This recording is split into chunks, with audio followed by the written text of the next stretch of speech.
So I wanted to provide this quick overview of what we're doing here for this physical study.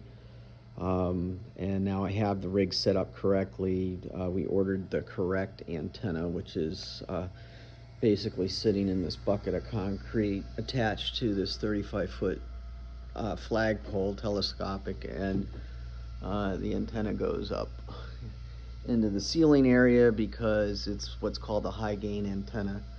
And the reason why we didn't come out yesterday and today is because this antenna wasn't tuned to the frequencies I want to use for the school district. There's two main sections of frequencies, 450 to 460 and 460 to 470. And 450 to 460 is entirely too crowded in Sumner, so which is generally the most common ones that are picked. So I went with the 460, and it had to be tuned.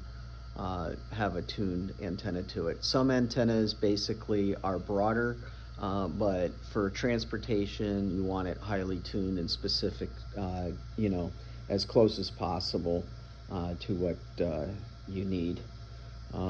This is the repeater setup right here. This is essentially the master site that I have set up for you.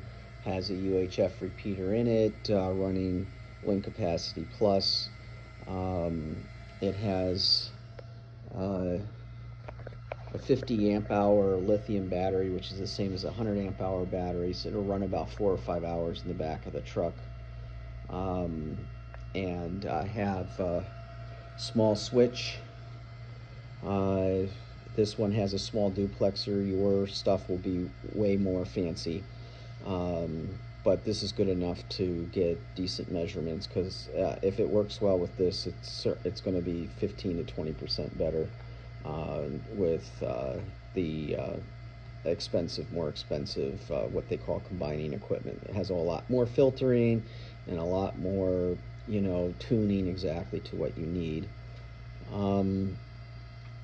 Then I have a bus radio here, and this bus radio is basically, I have it, I've created the emergency channel, and this one has a special commander mic, and this allows me to basically use it like a keypad, like a handheld, and I can get measurements. So if I use the magic 3 left and 3 right, it's basically showing me what's going on with the antenna.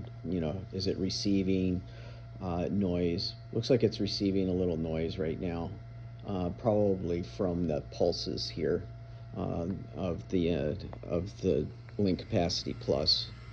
So here I'm looking at the front of the repeater, and here to the left is the alarm button when it's green and solid. It means it's on AC. When it's green and blinking, this one right here, it means that it's DC powered directly, and if it turns amber, it means that it's gone to battery backup, which you can see right here.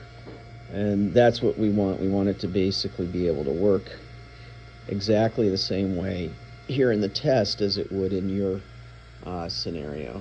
This basically is solid, meaning it's connected to the network as the master. And I've got a couple of subscribers here. You're getting the R7s. These are the older ones. And I just test 1 2. And you can just hear it going.